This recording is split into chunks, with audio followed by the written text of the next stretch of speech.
Well, good afternoon everyone. Welcome to my YouTube channel. Don't forget to like, share, and subscribe.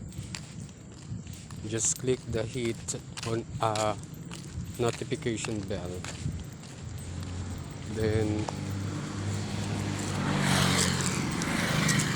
pindutin nyo po ang all para kung ano po yung mga latest videos ko ay mapapasahan po kayo.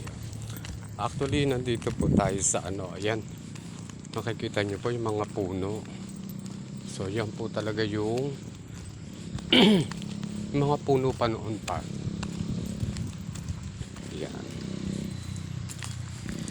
Diba nakakatakot po? Kasi ang lalaki nila.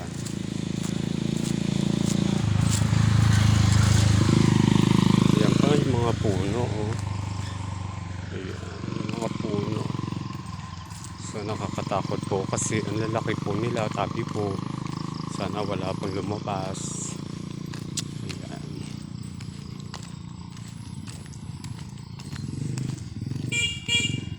Oh, maaga ka. Ayan po. Ito po yung Casa Dinepa. Yung tirahan po ni Mr. Yulo. Tapos ito naman po yung way pauwi sa amin. So since wala pa pong sakyan at ako po'y gumawa ng exam. So nakaisa naman po ako. So kailangan ko pang yung 6 magawa. So grade 2, grade 3, grade 2, grade 3, tsaka grade 8.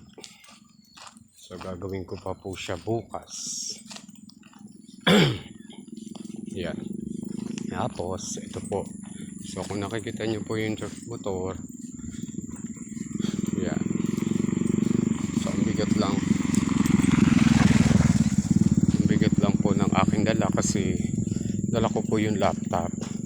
So kasi bukas pupunta ako sa kapatid ko.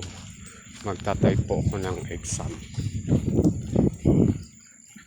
Sa susunod, pagkatapos ng exam, mag-ano na po ako. Uunahin ko na po yung mga ano po, excuse po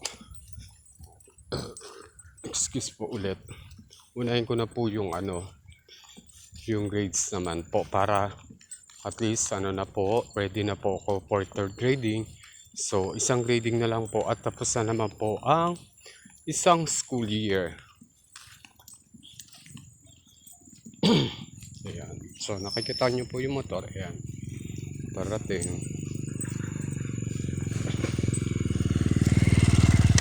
Ayan. So ito na po ngayon ang Kanlubang. So dati po makikita nyo po dyan sa mga tinubuan ng mga halaman na yan. Dati po yan ay ng tren. Ngayon po ay na. So balik na po sa normal. Ayun. Wala na po tayong tren. Wala na po tayong asukal. So yan. Tapos yan yung mga puno ng mga yulo. Ganyan po kalalaki. Mas malalaki pa sa tao. So yan lang po at magandang hapon po sa atin lahat. Don't forget to like, share, and subscribe to my YouTube channel. Bye po!